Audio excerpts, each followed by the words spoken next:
Orang lagi sedih disuruh stand abang. Sumpah ya, tahun ini tahun yang berat banget buat gue. Udah mah di klub gak dihargain, di Piala Dunia gue gagal. Yang juara Argentina lagi anjing.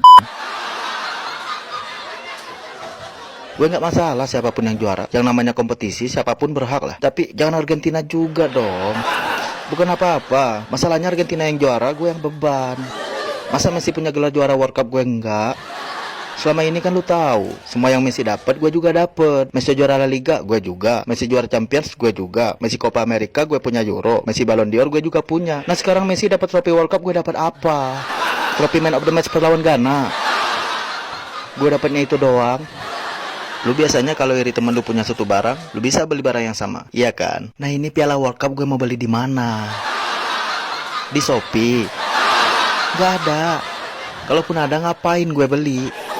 Buat dipamerin. Ntar kalau orang nanya gimana? Wih, Piala Dunia tuh. Juara tahun kapan? Oh enggak juara. Nah terus gue beli. Yang ada malah kelihatan stres gue. Kalau gue stres gimana? Pasti lu pada ngomong, kasiannya sih itu sekarang jadi gila. Loh, gila kenapa? Gak tahu, gagal juara kali. Pasti gitu ntar tuh. Lihat dia juara World Cup aja bikin gue stres. Apalagi kalau ternyata Messi Ballon d'Or lagi tahun depan. Bisa beneran gila gue. Jadi jangan heran kalau lu ntar lihat gue lagi main, gak ada angin, gak ada hujan, tiba-tiba gue yang kayak Yihi! Kebayang gak lo? Sebenarnya gue nggak punya masalah sama Messi. Dia mau juara mau nggak, bukan urusan gue, sumpah. Cuman yang bikin gedek orang-orang pada bandingin gue sama dia mulu dari dulu. Maksud gue nggak ada yang suka dibandingin tuh, nggak ada. Lu aja dibandingin sama anak tetangga lu kesel, apalagi gue dibandingin sama Messi. Tetangga gue juga bukan loh itu.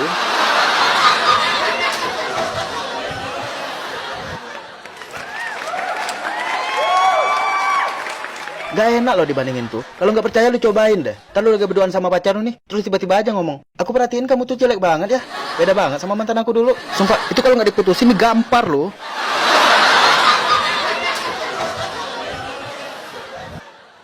Kalau dibandinginnya sama yang selevel atau di atas kita masih mending lah. Yang bikin sakit hati tuh kalau dibandinginnya sama orang yang levelnya di bawah kita. Masa pas lawan Maroko lompatan gue dibandingin sama En-Nesyri? Lu tahu kan, ada tuh postingannya di IG. Lompatan Ronaldo ternyata kalah sama lompatan En-Nesyri. Dibandingin, gue 2,68 meter, En-Nesyri 2,78 meter. Gue mau postingan ini gue mikir, goblok pasti ini orang yang posting. Masuk gue, kenapa lu bandingin gue sama pemain yang umurnya baru 25 tahun? Secara umur dia jauh lebih muda, secara fisik emang harusnya dia lebih kuat. Kalau lu mau, bandingin loh sama lompatan gue pas masih muda juga. 2,93 meter. Gitu namanya bandingin. Terus pas nyundul juga niat kita lompat tuh buat nanduk bola kan. Nah terus ngapain gue lompat lebih tinggi dari bola tuh ngapain? Kalau bolanya di sini nih, terus pala gue segini, gue mau nyundul apa? Masa gue sundul pakai leher? Gimana? Ya gimana pun di antara 5 Piala Dunia yang pernah gue ikutin, yang kemarin jadi Piala Dunia yang paling berkesan buat gue. Bukan kesan baik, kesan buruk lebih tepatnya. Salah satunya kapan? Pas gue berhasil bobol gawang Uruguay. Gue masih bilang itu gol gue karena gue yang ngerasain. Gue ngerasanya kena tuh bola pas gue sundul. Sumpah. Cuman wasit bilangnya itu nggak kena. Jadi gol yang harusnya atas nama gue malah jadi punya Bruno. Sebenarnya gue nggak masalah lah siapapun yang punya gol itu. Mau gue mau Bruno. Yang penting Portugal menang. Bener. Cuman yang bikin gue malu, gol itu punya siapa ketahuannya pas habis gue selebrasi. Lu bisa bayangin nggak kalau jadi gue itu malunya kayak apa? Gue udah selebrasi loh nih. Mana pede banget lagi. Ngacung tangan, lari ke pojokan, satu tim nyamperin gue, tos-tosin gue, meluk-meluk gue, muji-muji gue. Taunya di papan skor yang muncul muka Bruno, bangsat. Malu lo itu. Kalau lu bingung itu malunya kayak apa, bayangin aja istri lu habis ngelahirin. Nah, pas lu lagi nangis bahagia gendong anak lu, terus istri lu bisikin lo, sebenarnya itu bukan anak aku sama kamu, mas. Kayak gitu. Malu loh.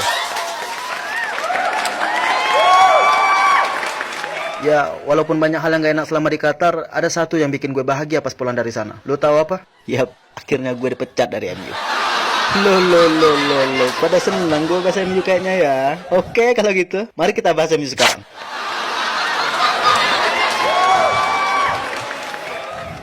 Biar gue mulai dari waktu gue masih di Juventus. Waktu itu gue di penghujung kontrak sama Juve. Tahu kontrak gue bakal habis, banyak klub yang mau rekrut gue dari sana. Dari 5 klub yang ngincer gue saat itu, salah duanya ada Manchester City sama Manchester United. Nah yang gue pertimbangin cuma 2 itu tuh. Kalau nggak City ya MU. Sebenarnya gue udah hampir jadi tuh sama City. Tapi tiba-tiba Ferguson nelpon gue. Gak MU aja doh.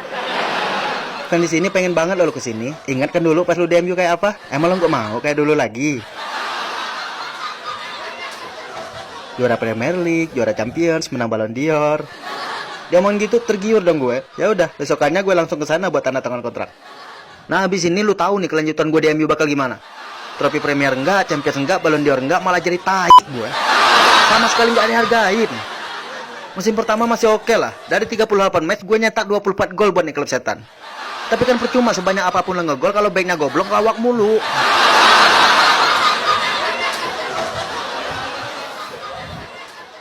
Musim ini apalagi nih? Baru beberapa pertandingan aja gue nggak nyetak gol langsung dicadangin loh. Gue nggak terima dong. Gue protes sama Ten Hag. Coach, kenapa sekarang gue dicadangin mulu sih? Dia jawab, gue mau sampai kapan nunggu lu nyetak gol? Sampai kita jadi juru kunci?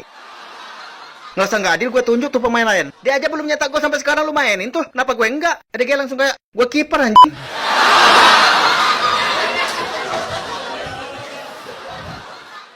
Gue ini udah nyetak 800 lebih gol sepanjang karir gue. 800. Gol semua loh itu. Bener-bener gol. Nggak gue tambah-tambahin sama gol pas latihan, enggak. Nggak gue hitung sama gol offset juga, enggak. Maksud gue, secanggih dan sehebat apapun mesin, kalau lo nggak ngerti cara makainya, ya jangan lo beli. Gue ngomong gitu ke Ten Hag. Dan lo tahu respon dia apa? Respon dia cuman kayak, sendawa sih anjing. Mana gue cium hawanya bawa Indomie goreng lagi. Kenyang banget kayaknya ya. Habis 2 bungkus tuh gue yakin.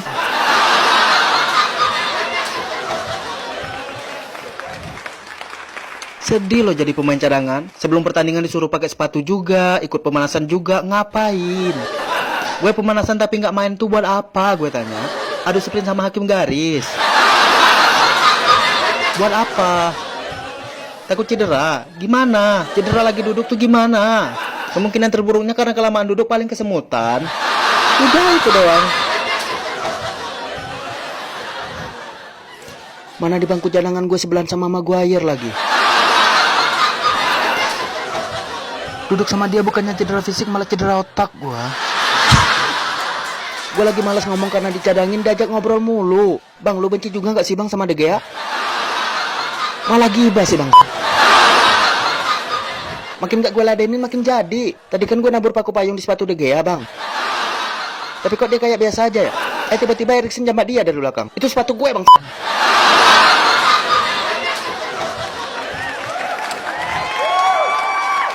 Duduk di bangku cadangan udah cukup bikin gue stres. Media ikut-ikutan lagi nambah beban pikiran gue. Apapun diberitain. Malah kadang jatuhnya sotoy gak sesuai kenyataan. Sotoynya tuh ngalah-ngalahin Coach Justin gue bilang. Sebelum gue bahas media yang sotoy, biar gue bahas nih botak atu nih. Lu kalau misalkan mau tanding terus ada orang yang prediksi itu lu bakal menang, harusnya lu seneng kan? Harusnya. Cuman masalahnya nggak bisa gitu kalau nih orang yang ngomong. Saking seringnya prediksi nih orang salah, gue sampai pernah lo datang ke tempat latihan tapi di lapangan nggak ada siapa-siapa. Gue tungguin sampai 3 jam, masih nggak ada yang datang. Kelamaan nunggu gue telepon dah tuh si Fred. Gue tanya tuh, Fred, ini kok dari tadi gue tunggu di lapangan nggak ada siapa-siapa? Pada kemana? Nggak latihan emang? Fred jawab, ngapain latihan? Justin udah bilang kita bakal menang. Gak ada yang mau latihan loh gara-gara prediksi si kampret. Media tuh kayak gitu tuh, sama sotonya. Jadi gue pernah duduk di bangku cadangan pahlawan Spurs. Sepanjang pertandingan awalnya aman-aman aja gue. Duduk santai nggak ada apa-apa. Tapi nggak tahu kenapa, pas menit ke-50 di babak kedua tiba-tiba perut gue mules pengen berak. Gue yang tahu kampretnya media gimana, dari awal gue juga udah curiga tuh. Ini kalau gue ke WC sekarang, pasti habis gue digoreng. Ntar berita yang keluar pasti marah tidak dimainkan saat melawan Spurs. Ronaldo meninggalkan lapangan sebelum pertandingan usai. Mau berak aja ofiti loh gue. Ya karena gue nggak mau itu terjadi, gue tahan dah tuh mulai sampai pertandingan selesai kan. Sepanjang pertandingan bukannya fokus nonton, malah fokus nahan berak gue. Kalau gue lengah dikit aja nih, ricuh satu bench. Bau apaan nih? Kayak bau tai. Kentut lo ya? Enak aja, mulut lo tuh bau tai. Abang mulut gue kloset. Lu kali abis makan bangke. Apaan orang gue belum makan? Jadi rame. Sumpah, mules banget perut gue tuh itu. Mulesnya tuh sampai bikin menggigil, tau gak lo? Itu kalau tiba-tiba gue bersin aja, cepirit gue. Waktu itu untuk pertama kalinya, tiap Ten Hag noleh ke bench, gue deg-degan takut ditunjuk disuruh main. Gue gak siap. Ya gimana?